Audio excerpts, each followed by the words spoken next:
안녕하세요. 마음지도입니다. 혹시 이런 경험 있으신가요? 분명 아무 일도 없었던 것 같은데 어느 날 문득 이런 생각이 듭니다. 나는 대체 왜 이럴까? 왜 사람들하고 어울리면 금방 지치지? 왜 주말 약속이 취소되면 안도부터 할까? 나는 이상한 사람인가? 회사에서는 동료들이 이렇게 말합니다. 야, 주말에 집에만 있지 말고 좀 나가. 인생 즐겨. SNS를 켜면 사람들은 여행 가고 캠핑 가고 파티하고 끊임없이 누군가와 함께 있는 사진을 올립니다. 그 속에서 조용히 집에서 책 읽고 혼자 카페 가고 산책하는 걸 좋아하는 나는 왠지 시대에 뒤처진 사람, 어딘가 고장난 사람처럼 느껴지기도 합니다. 어쩔 때는 이런 생각까지 듭니다. 혹시 나는 사람을 싫어하는 걸까? 혹시 나는 사회 부적응자인가? 나처럼 혼자 있는 게 편한 사람은 나뿐인가? 하지만 오늘 제가 아주 단호하게 말씀드리고 싶습니다. 아닙니다. 여러분이 이상한 게 아닙니다. 여러분이 고장난 것도 아닙니다. 오히려 여러분은 지금 이 시대에 가장 필요하지만 가장 과소평가된 능력, 바로 혼자 있을 줄 아는 능력을 가지고 있는 사람일 가능성이 큽니다. 생각해 보세요. 아침에 눈을 뜨자마자 우리는 스마트폰 알림에 둘러싸입니다. 출근길 지하철에서는 수십 명이 빽빽하게 붙어 있고 회사에 도착하면 사람들 사이에서 하루 종일 말을 주고받습니다. 퇴근길에는 단톡방 알림이 연달아 울립니다. 이번 주에 언제 한번 보자. 주말에 시간 어때? 다음 달에 다 같이 여행 갈까? 거절하면 왠지 나만 이상한 사람이 될 것 같습니다. 그래서 억지로 웃으며 말합니다. 좋지, 한번 보자. 그런데 막상 약속날이 다가오면 마음 한구석에서 이런 목소리가 들립니다. 사실은 그냥 집에 있고 싶은데. 집에 있으면 또 다른 괴로움이 시작됩니다. 이렇게 혼자 있는 내가 이상한 건가? 남들 다 바쁘게 사는데 나만 게으른 건가? 이러다가 평생 혼자 되는 건 아닐까? 그래서 우리는 매번 갈팡질팡합니다. 사람들 사이에 있으면 지치고 혼자 있으면 죄책감이 듭니다. 오늘 이 영상의 목표는 단 하나입니다. 혼자 있는 시간을 좋아하는 나에 대한 왜곡된 이미지를 완전히 부숴버리는 것. 그리고 여러분이 그 시간을 죄책감이 아니라 자부심으로 바라보게 만드는 것. 왜 혼자 있는 시간이 그렇게 간절해졌는지 여러분의 일상 속 장면들을 통해 하나하나 짚어보려고 합니다. 퇴근 후 집에 돌아온 저녁을 떠올려 볼까요? 현관문을 열고 들어오는 순간 어지럽게 쌓인 신발과 가방이 눈에 보입니다. 집안은 조용합니다. 그제서야 비로소 어깨에 힘이 빠집니다. 드디어 나만의 시간이다. 소파에 쓰러지듯 누워 휴대폰을 켭니다. 단톡방에는 여전히 메시지가 폭탄처럼 쌓여 있습니다. 오늘 회식 후기 크크. 주말에 뭐 할 거야? 이 맛집 진짜 미쳤다. 읽고 있자니 피곤합니다. 그렇다고 바로 나가자니 체력이 안 됩니다. 그래서 대충 이모티콘 하나로 반응을 대신합니다. 그리고 속으로 이렇게 중얼거립니다. 나 그냥 오늘은 아무도 안 만나고 싶다. 이 말 속에는 두 가지 진심이 숨어 있습니다. 하나는 사람이 싫어서가 아니라 오늘 하루 나를 너무 많이 깎아먹어서입니다. 회사에서, 가족에게서, 사회에서 우리는 하루 종일 좋은 사람 역할을 하느라 에너지를 다 써버립니다. 웃는 표정, 공손한 말투, 적당한 농담, 적당한 리액션. 그래서 집에 돌아왔을 때 남은 에너지는 겨우 한 줌입니다. 그 한 줌의 에너지마저 남에게 나눠주면 오늘의 나는 완전히 사라져버릴 것 같은 느낌. 바로 그때 여러분의 마음은 이렇게 속삭입니다. 오늘만큼은 나를 위해서 좀 남겨두면 안 될까? 또 다른 장면을 떠올려 볼까요? 주말 오전 알람 없이 눈이 뜹니다. 창문 사이로 들어오는 햇볕에 조용한 방, 옆자리엔 아무도 없습니다. 커튼 사이로 바깥 세상의 소음이 옅게 들립니다. 침대에서 몸을 일으키며 문득 이런 생각이 듭니다. 오늘은 누구도 만나지 않고 그냥 나 혼자만의 루틴대로 보내면 좋겠다. 간단히 브런치를 해먹고 좋아하는 유튜브 영상을 하나 틀어놓고 밀린 빨래를 널고 저녁에는 라면에 계란 하나 풀어먹고 넷플릭스 한 편 보고 그저 그런 평범한 하루. 그런데 SNS를 켤 때마다 죄책감이 스며듭니다. 다들 산에 가고 바다에 가고 전시회 가는데 나만 너무 게으른 건 아닐까? 이 죄책감 때문에 사실은 충분히 충전받을 수 있었던 혼자만의 시간을 스스로 망쳐버립니다. 몸은 쉬지만 마음은 한시도 쉬지 못합니다. 여기까지 들으시면서 혹시 이런 생각이 드시나요? 그래, 그게 딱 나야. 근데 이게 정말 괜찮은 건가? 좋습니다. 이제부터 제가 아주 천천히 그리고 아주 구체적으로 설명드리겠습니다. 당신이 혼자 있는 시간을 좋아하는 건 도망치기 위해서가 아니라 살아남기 위해서입니다. 세상이 요구하는 속도가 너무 빠르고 관계의 밀도가 너무 높기 때문에 여러분의 마음은 스스로를 지키기 위해 고독이라는 안전지대로 피신하는 겁니다. 문제는 이 자연스럽고 건강한 방어 기제를 우리가 스스로 비난하고 있다는 겁니다. 나는 이상해, 나는 부족해, 나는 남들과 달라. 이 왜곡된 자기 판단을 바로잡는 것, 그것이 오늘 영상의 출발점입니다. 지금부터 우리는 혼자 있는 시간을 전혀 다른 눈으로 볼 겁니다. 남들이 쟤는 왜 저래? 라고 말해도 여러분 스스로는 이렇게 말할 수 있게 만드는 것. 나는 혼자 있을 줄 아는 사람이고 그래서 더 단단한 사람이다. 실제 뇌과학과 심리학 연구들을 통해 혼자 있는 시간을 좋아하는 사람들의 뇌가 어떻게 다르게 작동하는지, 그리고 그게 왜 약점이 아니라 강점인지를 본격적으로 파헤쳐 보겠습니다. 자, 그럼 이제 여러분의 뇌 속으로 들어가 보겠습니다. 왜 어떤 사람들은 사람 많은 곳에 가면 배터리가 방전되고 혼자 있으면 충전될까요? 이것은 성격의 문제가 아닙니다. 이것은 뇌 구조의 차이입니다. 스위스 취리히 대학의 신경과학자들이 흥미로운 연구 결과를 내놓았습니다. 외향적인 사람과 내향적인 사람의 뇌를 MRI로 촬영했더니 뇌가 사용하는 연료와 경로가 완전히 달랐다는 겁니다. 쉽게 비유해 볼까요? 외향적인 사람들의 뇌는 도파민이라는 연료로 달리는 스포츠카와 같습니다. 도파민은 언제 나올까요? 새로운 자극, 보상, 쾌락을 느낄 때 폭발합니다. 파티에 가고 새로운 사람을 만나고 시끄러운 음악을 듣고 모험을 할 때 이들의 뇌는 도파민 축제를 벌입니다. 그래서 그들은 밖으로 나갈수록 에너지가 충전됩니다. 반면 여러분의 뇌는 아세틸콜린이라는 연료로 달리는 전기차와 같습니다. 아세틸콜린은 언제 분비될까요? 조용한 곳에서 책을 읽을 때, 깊이 생각할 때, 한 가지 주제에 몰입할 때, 혹은 아주 친밀한 한두 사람과 깊은 대화를 나눌 때 분비됩니다. 이 호르몬이 나올 때 여러분은 비로소 아, 편안하다. 이제야 좀 살 것 같다. 라는 진짜 행복을 느낍니다. 그런데 만약 전기차를 억지로 주유소에 끌고 가서 기름을 부으려고 하면 어떻게 될까요? 고장이 납니다. 여러분이 회식자리나 시끄러운 모임에서 기가 빨리고 탈진하는 이유가 바로 이겁니다. 여러분의 뇌는 아세틸콜린을 원하는데 세상은 자꾸 도파민을 주입하려고 하니까요. 더 놀라운 사실이 있습니다.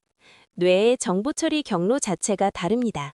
외향적인 뇌는 정보가 들어오면 짧고 빠른 경로를 통해 즉각적으로 반응합니다. 그래서 순발력이 좋고 대화가 빠릅니다. 하지만 여러분의 뇌는 다릅니다. 정보가 들어오면 길고 복잡한 경로를 거칩니다. 기억을 담당하는 해마, 계획을 담당하는 전두엽 등 뇌의 깊은 곳을 두루두루 거쳐서 나옵니다. 그래서 여러분은 대답이 조금 늦을 수 있습니다. 생각할 시간이 필요합니다.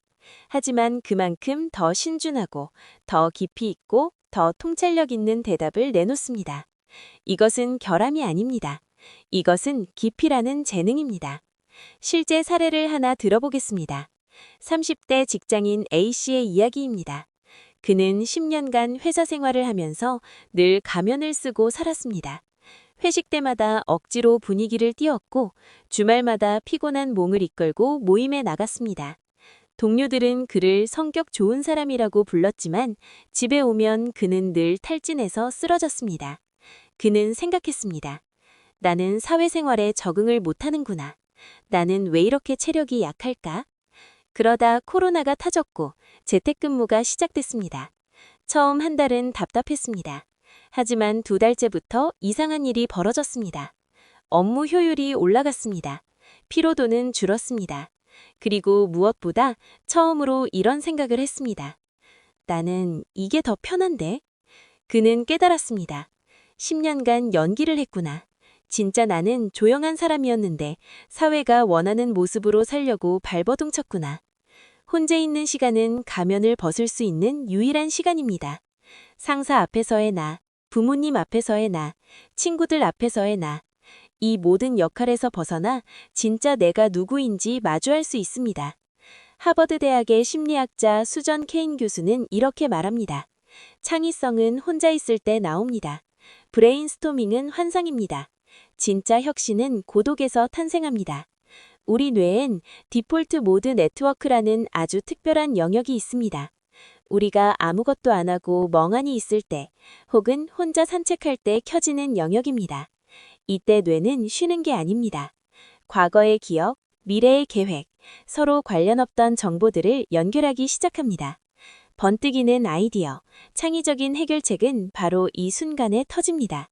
뉴턴이 만유인력을 발견한 곳은 붐비는 실험실이 아니라 혼자 있던 사과나무 아래였습니다. J.K. 롤링이 해리포터를 구상한 곳은 시끄러운 파티장이 아니라 혼자 있던 기차 안이었습니다.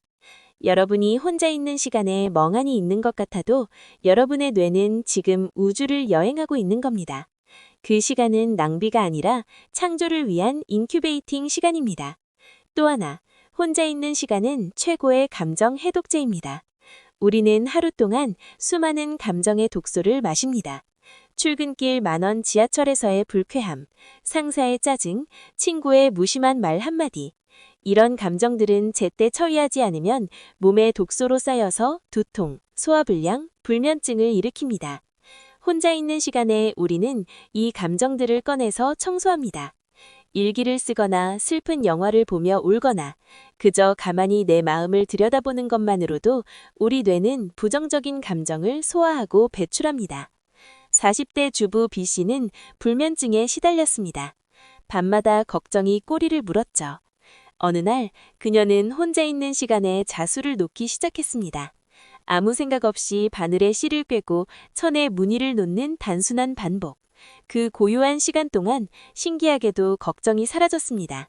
3개월 후 그녀는 수면제를 끊었습니다. 혼자 있는 시간은 도망치는 시간이 아닙니다. 다시 세상으로 나갈 힘을 비축하는 시간, 상처받은 마음을 스스로 치유하는 시간, 그리고 남들이 보지 못하는 깊은 세상을 발견하는 시간입니다. 그러니 이제 더 이상 뇌 구조가 다른 사람들과 비교하며 자책하지 마세요. 전기차는 전기차답게 충전해야 가장 멀리 갈 수 있습니다. 자, 여기까지 들으셨다면 이제 혼자 있는 시간이 얼마나 소중한지 충분히 이해하셨을 겁니다. 하지만 여기서 아주 중요한 질문이 하나 남습니다. 혼자 있는 시간이 좋은 건 알겠는데 막상 혼자 있으면 스마트폰만 보다가 끝나는데요. 혼자 있으면 자꾸 우울한 생각이 들어서 오히려 더 힘들어요. 맞습니다. 혼자 있는 시간은 양날의 검입니다. 잘못 쓰면 고립이 되어 우리를 갉아먹지만 잘 쓰면 고독이 되어 우리를 성장시킵니다. 많은 분들이 나쁜 고립에 빠져 있습니다. 주말 내내 침대에 누워 유튜브 쇼츠를 2시간 동안 봅니다. 인스타그램을 보면서 남들의 화려한 주말과 나의 초라한 주말을 비교합니다. 몸은 혼자 있지만 정신은 끊임없이 타인의 시선과 연결되어 있고 뇌는 도파민에 절여져서 멍한 상태가 됩니다. 이것은 휴식이 아닙니다. 이것은 디지털 마취 상태입니다. 시간이 지나면 뇌는 더 피로해지고 자존감은 떨어집니다. 아, 나 주말 동안 뭐 했지? 하는 자괴감만 남습니다. 이제부터 이 나쁜 고립을 끊어내고 인생을 바꾸는 좋은 고독으로 들어가는 4단계 실행 매뉴얼을 공개합니다. 1단계, 디지털 벙커 만들기. 가장 먼저 해야 할 일은 환경 설정입니다. 의지력은 믿지 마세요. 혼자 있는 시간의 첫 30분, 딱 30분만이라도 스마트폰을 비행기 모드로 바꾸거나 아예 눈에 안 보이는 서랍 속에 넣어두세요. 이것은 뇌에게 보내는 강력한 신호입니다. 처음에는 금단 현상처럼 손이 떨리고 불안할 수 있습니다. 하지만 그 불안을 딱 5분만 견디면 놀라운 고요함이 찾아옵니다. 그 고요함 속에 진짜 휴식이 있습니다. 2단계, 감정의 배수구 열기. 스마트폰을 껐다면 이제 마음속에 쌓인 찌꺼기를 내보내야 합니다. 많은 분들이 혼자 있으면 잡생각이나 우울한 감정이 올라와서 힘들다고 합니다. 그건 당연합니다. 억눌러 왔던 감정들이 뚜껑이 열리니까 튀어나오는 겁니다. 이때 필요한 게 쓰기입니다. 거창한 일기가 아니어도 됩니다. 그냥 이면지나 노트에 지금 내 기분을 그대로 적어보세요. 짜증난다, 불안하다, 그 인간이 미웠다. 욕을 써도 좋습니다. 뇌과학적으로 감정을 언어로 적는 순간 뇌의 편도체가 진정되고 전두엽이 활성화됩니다. 머릿속에서 맴돌던 괴물 같은 감정이 종이 위에 적힌 글자로 변하면서 힘을 잃게 됩니다. 쓰는 행위는 마음의 배수구를 여는 것과 같습니다. 3단계. 아티스트 데이트. 비워냈다면 이제 채울 차례입니다. 일주일에 한 번 2시간 정도 온전히 나만을 위한 데이트를 하는 겁니다. 중요한 규칙은 생산성을 따지지 않는 것입니다. 업무 관련 책을 읽는 게 아닙니다. 그냥 내가 재미있어 하는 걸 하세요. 30대 직장인 정한울 씨는 매주 토요일 오전을 자신과의 데이트 시간으로 정했습니다. 처음엔 어색했습니다. 혼자 카페에 앉아 있으니 외로워 보일까봐 걱정했습니다. 하지만 3개월이 지나자 그 시간이 일주일 중 가장 기다려주는 시간이 됐습니다. 내가 나를 대접해주는 느낌, 내가 나를 사랑해주는 느낌, 그 충만함이 일주일 전체를 버티게 하는 힘이 됩니다. 마지막 단계는 관계의 다이어트입니다. 마지막 단계는 관계를 정리하는 것입니다. 혼자 있는 시간을 확보하려면 불필요한 관계를 줄여야 합니다. 35살 프리랜서 이민아 씨는 연락처에서 100명을 지웠습니다. 1년에 한 번도 안 만나는 사람, 만나면 피곤한 사람, 의무감으로 연락하는 사람. 처음엔 불안했습니다. 인맥이 줄어드는 것 같았습니다. 하지만 신기한 일이 벌어졌습니다. 남은 10명과의 관계가 깊어졌습니다. 한 달에 한 번씩 만났습니다. 진짜 대화를 나눴습니다. 그녀는 깨달았습니다. 100명의 아는 사람보다 10명의 친구가 낫다. 고독을 즐길 줄 아는 사람은 관계에 집착하지 않습니다. 혼자서도 충분히 행복하기 때문에 타인에게 의존하지 않습니다. 만나고 싶어서 만나고 필요해서가 아니라 원해서 만납니다. 이런 관계가 진짜 깊고 오래 갑니다. 이제 마지막으로 가장 중요한 이야기를 하겠습니다. 오늘 영상을 보시면서 조금이라도 마음이 편해지셨나요? 그렇다면 이제 마지막 남은 족쇄 하나를 풀어버릴 차례입니다. 바로 세상의 시선이라는 족쇄입니다. 세상은 여전히 외향적인 사람을 선호하는 것처럼 보입니다. 목소리 크고 사교적이고 어디서나 분위기를 주도하는 사람. 그래서 조용한 당신은 여전히 소외감을 느낄 수 있습니다. 하지만 역사를 보세요. 세상을 바꾼 사람들은 조용했습니다. 아인슈타인은 혼자 있는 시간의 상대성 이론을 발견했습니다. 빌 게이츠는 내향적이라고 스스로 말합니다. 간디는 조용한 힘으로 세상을 움직였습니다. 깊은 사색, 끈기 있는 집중, 섬세한 관찰력, 타인의 아픔에 공감하는 능력. 이것은 시끄러운 세상 속에서 혼자 있는 시간을 견뎌낸 사람만이 가질 수 있는 보석 같은 능력입니다.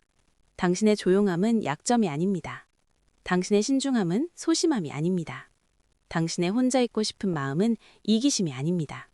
그것은 당신만의 방식으로 세상을 이해하고 에너지를 충전하고 삶을 살아가는 고유한 방식입니다. 오늘부터는 당당하게 거절하세요. 친구가 내키지 않는 약속을 제안할 때 나 이번 주말엔 선약이 있어 라고 말하세요. 그 선약이 바로 나 자신과의 약속이라 해도 괜찮습니다. 아니, 그게 가장 중요한 약속입니다. 혼자 있는 시간을 죄책감 없이 누리세요. 그 시간이 당신을 더 나은 사람으로 만들 것입니다. 그 시간이 당신을 더 단단한 사람으로 만들 것입니다. 3개월 후 여러분의 모습을 상상해 보세요. 더 이상 약속 취소 소식에 안도감을 숨기지 않습니다. 당당하게 나는 오늘 나와의 약속이 있어 라고 말합니다. 혼자 카페에 앉아 있어도 외롭지 않습니다. 오히려 그 시간이 일주일 중 가장 소중한 시간이라는 걸 압니다. 그리고 무엇보다 사람들과의 관계도 더 좋아집니다. 내가 나를 존중하기 시작하면 타인도 나를 존중하기 시작합니다. 당신의 고독은 외로움이 아닙니다. 그것은 자유입니다. 당신의 침묵은 공허함이 아닙니다. 그것은 충만함입니다. 오늘 밤 스마트폰을 끄고 딱 15분만 자신과 마주해 보세요. 어쩌면 그 짧은 침묵 속에서 당신이 그토록 찾아 헤매던 인생의 해답을 발견하게 될지도 모릅니다. 마음지도는 당신의 조용하지만 위대한 내면의 여정을 언제나 응원합니다. 오늘 이야기가 혼자 있는 시간을 좋아하는 여러분에게 작은 위로가 되었기를 바랍니다. 앞으로도 마음지도는 조용하지만 깊이 있는 여러분의 마음을 이해하고 응원하는 이야기들을 계속 전해드리겠습니다. 이런 따뜻한 이야기들을 놓치고 싶지 않으시다면 구독과 좋아요로 응원해주세요. 여러분의 구독은 조용한 우리가 서로를 알아보는 소중한 신호가 됩니다. 지금까지 마음지도였습니다. 긴 이야기 들어주셔서 감사합니다.